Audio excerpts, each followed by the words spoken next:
What is your full name? Kate Eveline Hamby Walsh. Where are you born?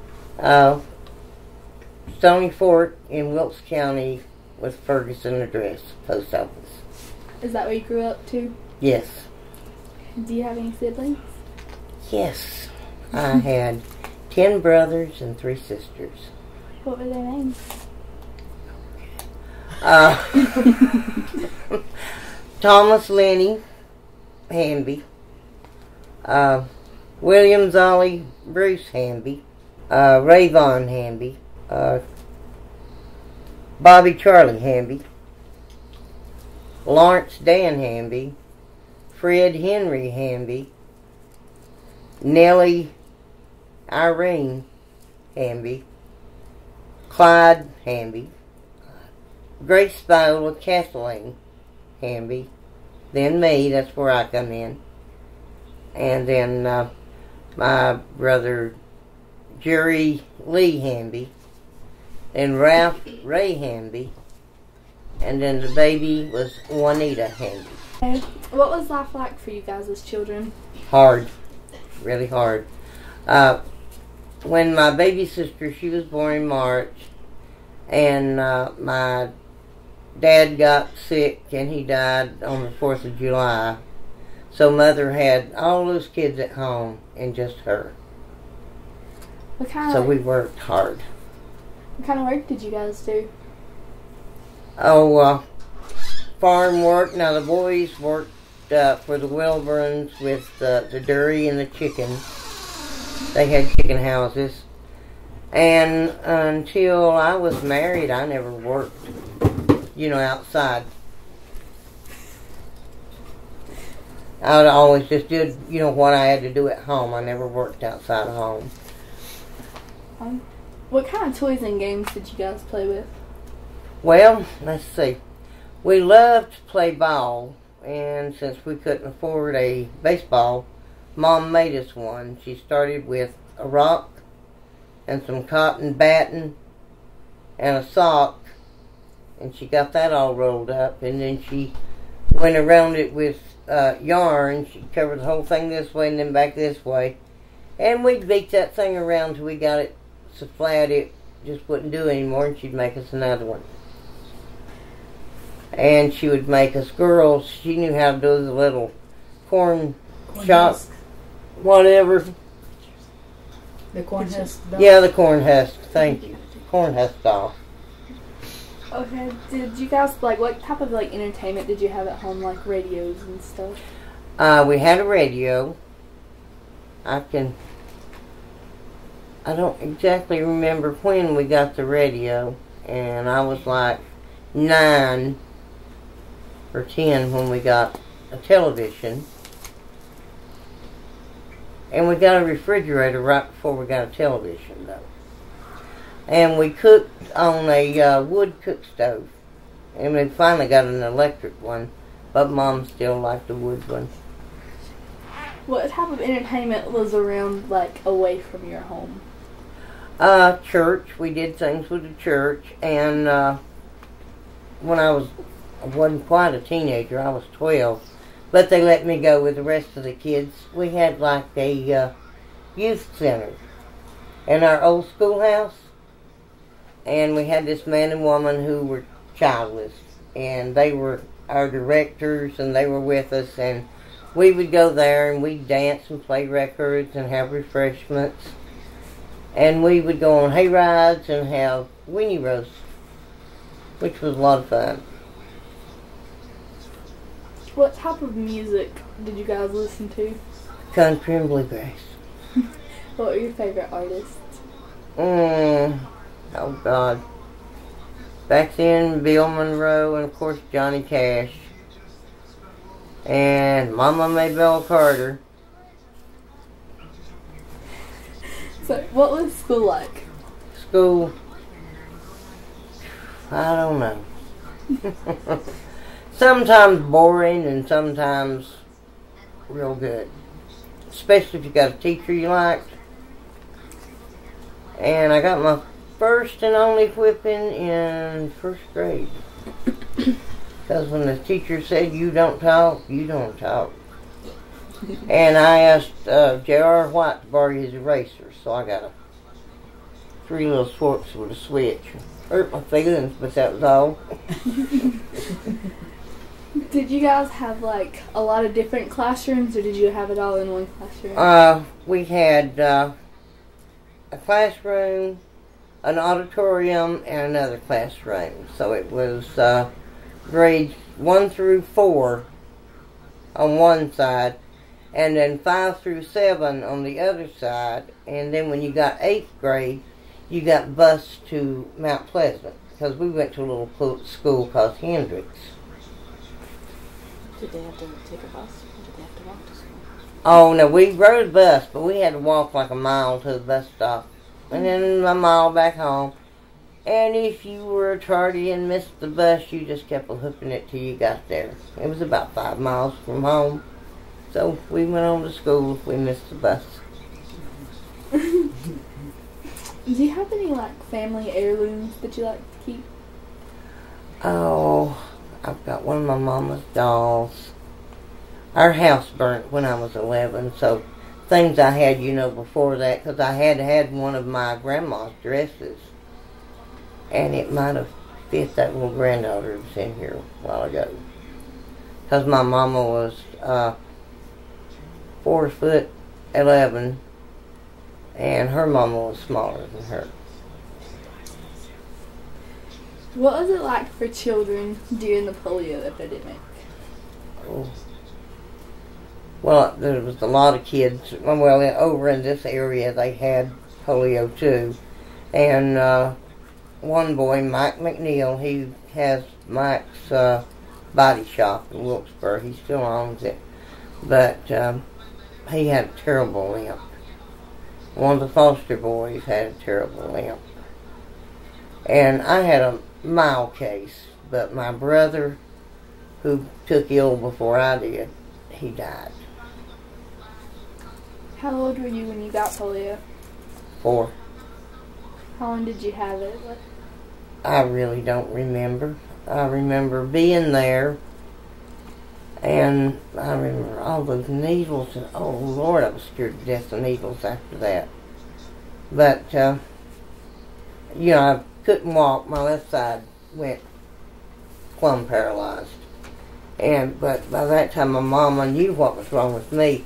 My brother was sick a few days before they figured out there was something else going on. Was it hard to adjust back to everyday life when you got better? Well,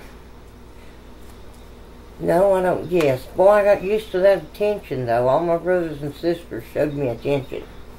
Do you have any lingering effects? Yeah, I had a mild case of scoliosis, and Mother would take me for therapy sessions at the health department in Wilkesboro. And I couldn't do those exercises to save me. And the best thing, and it kind of straightened my spine out, I would climb up me a big old tree and loop my legs and let it all hang down.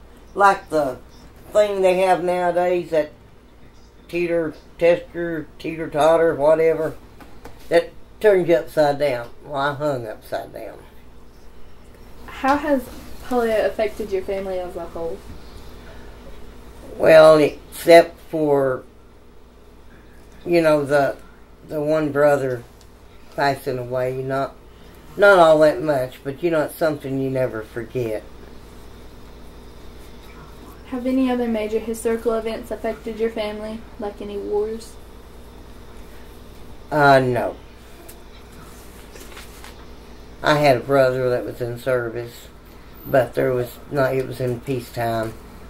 But my son David was in Persian Gulf, the first go around. And I watched a lot of news and worried a whole lot. Mm-hmm. So, how did you and David meet? She worked at a little hamburger joint, and her regular ride that usually brought her home on Saturday nights had something went wrong, and anyway they wasn't there to bring her home, and we didn't have a phone, so there was no way to call home. And my sister-in-law's brother happened to be there, and he was with David, and Nellie had asked Chelsea, which was my sister-in-law's brother, if he would take her home, and he said he would, but he was riding with another boy. And he said, well, let me ask him, and if he will. And that's how we met. He brought my sister home, and of course it was this 5-year space before we got married, but we're still together. How long did you guys date? 5 years. When did you get married? We got married on July 13th. How many kids do you have? 4. What are their names? David, Phoebe, Sarah, and Kate. Do you have any grandchildren? Yes, I do. I have 7. What are their names? Okay. Thomas Lenny Walsh. Christopher Aaron Lawrence Walsh. Brandon Tyler Roten. Kayla Dawn Tart. Caitlin Adele Tart. They're twins. And then Grace Laws and Landon Patterson. Do you have any great-grandchildren? Yes, I do. What are their names? Thomas Michael at Walsh and Raylan Scott Walsh. I have a nephew named Scott too, so that makes me kind of stop. How long have you and David been together? 50-something years. Where all have you guys lived while you were together? We lived in Caldwell County for a couple of years. We had bought a house there. And then his dad was wanting us to move back down here on Elk Creek. So we had a house built just right up the road from here. And when his father passed away, we moved in the old home place, and we let his baby sister have our house for her and her family. When did you live in Caldwell County? 1958. What's the best thing that's ever happened to you? Meeting David. What's the worst thing that's ever happened to you? Oh, that's losing my family members. Have you and David traveled any? Let's see. The first way that he and I have been, we've been to South Carolina and Virginia and Tennessee. Do you have any interesting stories about your time in Caldwell County? Not really. I just didn't like my neighbor. He was Peeping Tom. What jobs have you had? Jobs? Let's see. I worked in a furniture factory. Not very long, but I did work at one. I worked at Flair and Harper's. And when I quit there, I went to Wilkesboro to work and worked in a hosiery mill, and I worked there 2 years. And then I went to work with the school system and worked for them right at 30 years. I was a bus driver and a maid to begin with. And then I was the janitor completely. And then I quit for a little space of time, couple of years, 3 years. But then I went back and worked in the cafeteria at Wilkesboro School for 1 year. And after that, I went to work for Woodward Middle School, or junior high. We have middle schools now. But anyway, I worked for middle school too. But I drove a regular bus, and then I went to an EC bus, and I substitute taught. Did you like your job? Yes, I did. When I had the big bus, you know how noisy it. You've been on the big bus. But on the little bus, I had all handicapped, to some extent, whether it be physical or a little mental, and loved my job and loved children. I've always looked after children. I was diapering my baby sister when I was 5 years old. I mean, I could bathe her, I could dress her. It's just something that you did, and it's never stopped. Except I don't have any diapers to change now. I've not even changed Raylan. But yeah, and I love children. What all did you have to do with your little brothers and sisters when you were younger? Did you just dress them, or did you take care of them a lot? We took care of them, and whichever one you had to watch. Now, you paid attention to those children. If they got hurt, it was your fault. What major historical events do you remember the most from your childhood? Oh. What was the biggest news? Oh, I'm trying to think. I was born after the flood. But my mom told me all kinds of stories about that. And I guess, when John Kennedy, I was older though when John was killed.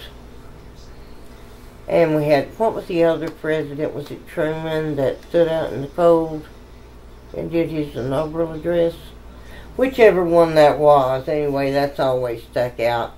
And, of course, the Holocaust. And then World War II. What do you remember hearing the most about the Holocaust? Just all of them killing the Jews, and I never could figure how they could have been so foolish to have followed a madman.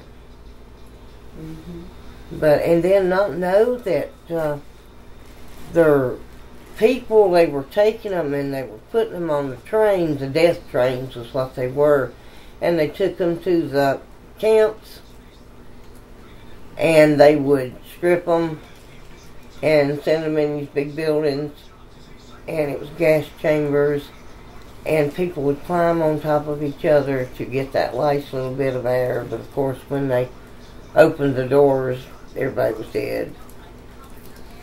But it was just hard to hear about because it was in the news, it was just constant. That's the wind. Okay. When you are gone, how do you want to be remembered as an individual? Oh, I don't know. I've never really done anybody any harm. I've always tried to be the best person I could be. Ooh, Bob the Ghost. Bob the Ghost. That was my father-in-law. When our youngest daughter, when she moved up here, we gave her the house, and we live in her trailer. But her little boy had woke up one night, and he was kind of whimpering, and she said, "Well, honey, what's the matter?" She said, "That man, Mama, that man." And she said, "What man?" She said, "There's nobody here. This is our house." And he told her, "No, Mama, it's Bob's house. And he's standing right over there." But we never mentioned his great-grandpa's name to him. And he was just little, but, no, this is Bob's house, and he's standing over there. So we had to convince him that that was his house, and if he saw Bob, he was just making sure he was all right. When's the last time anyone has saw Bob? Oh, I have a little glimmer every once in a while. I can see like he walks past. Now, my mother-in-law was the one that really got me. I could see her come past my kitchen window, and I kept waiting for her to come in the door. And then I'd think, stupid. then he's gone. But that was another good story too. I loved my mother-in-law. And I don't know how many people can say that, but I really did love my mother-in-law. Now my father-in-law, Bob the Ghost, me and him could argue. What was life like for you when you first got married and had children? Oh, wonderful. I was just so engrossed in my children, and the only reason I went to work, I wanted to provide for them more, because you always want your children to have more and do more than you've ever done. But I enjoyed my children, except when Phoebe sat down on my nose real good and hard and Davy hit me in the head with a cola bottle. Don't ever have big glass cola bottles. I don't think they have. Yes, they do have them now too. But I was down on the floor playing with him, and the first thing I knowed, I was seeing stars. He had picked up a RC bottle and clunked me in the head. But now I love teaching them how to walk and how to talk. And I gave Davy words like elephant, hippopotamus, not, little things. And I've never baby talked him. I'd say mommy or daddy or whatever, and he calls me mom and calls David dad. And then Tommy and Melissa renamed us. I'm Granny and he's Pop. So that's what Mikey calls us too. Do you have any like childhood memories of like when you and your brothers and sisters would play? Like, do you remember having memories? Oh yes. Well, we'd play ball. That was one thing. And my brothers hauled a great big bunch of sawdust down at the bottom of this bank. Now, it sounds stupid, I know, but this was fun to us. And we'd jump off that big tall bank and land down in those sawdust, because they'd carry it from out of the sawmill and do that. And when we finally got a TV, we got to shell corn to take to the mill on Saturday morning, so we watched cartoons. Did any of you guys ever get hurt jumping off banks and stuff? Oh, yes. My sister, well, we did swinging across the gully on the grapevine. We did that too. And the vine broke and she fell down in the ditch and there was glass in there and she got cut several times. So that nixed that. And we would go climb little saplings in the woods. And I could go all the way to the top and that thing would just bend over and I'd get off on the ground. It was fun. And we would play, like with the neighbor kids. They'd walk up to our house or we'd walk down to theirs. And we'd play ball or Red Rover. Just all kinds of little childhood games we had then. And jump rope. And my mother could out-jump either one of us. Out of your brothers and sisters, when you were raising them, did you have one that was like really defiant and mean that gave you a lot of trouble? Yeah, my baby sister. Oh, it was so spoiled. And if you tried to do anything with her, or if she got mad at you, these fingernails, claw, I've got little scars all over my arms thanks to her. Who gave you the least trouble?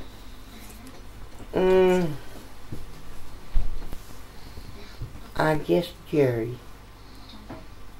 Jerry was a real good kid.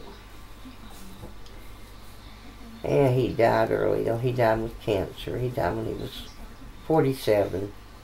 That's how old my dad was when he died. He was 47. Which one of your kids gave you the most trouble? Phoebe. Oh, I call her my wild child. And Davy was behind her somewhere there. And I guess Katie gave me the least. Why was Phoebe the most trouble? She wanted to be a boy, basically. She wanted to be treated like a boy. You know, well, I can go down here and play ball with these boys and it'll be alright. She was just too independent. And, Lord, she took my car one time, and when she ended up, she was in Ohio. And she was gone a little while, and when she called me, I said, I don't care if you have to hitchhike. You better be home. But she got back all right, thank God. But it was just one thing and the other. And then her first marriage, she married this little boy that he just wouldn't do. He was mean to her and assaulted her. Oh, and I went to try and find him one day, and thank God he did not let me find that boy. Because I took a machete and a rifle. If I didn't get him with one, I'd get him with the other. How many of your siblings are still living? 4. 2 boys and 2 girls. Are they is your family really close? Yeah, we've always been a close-knit family. And my oldest sister now, she doesn't drive because she's blind in one eye and she's losing the sight in her other. And I don't drive anymore. I had to have neck surgery and my head stays in one direction, and when you don't have any peripheral vision, you know, you're not safe. Do you guys ever get together? Yeah. Now, we hadn't that often since Mother passed away, but we always did Mother's Day, Thanksgiving, and Christmas. So those were our times that most everybody came. Do you get together with your kids and your grandkids? Oh gosh, yes. Most of the time they come on Sunday. And I always try to fix some dinner. And I get to play with the babies. And it cuts down on my smoking because I can't smoke with Raylan in the house.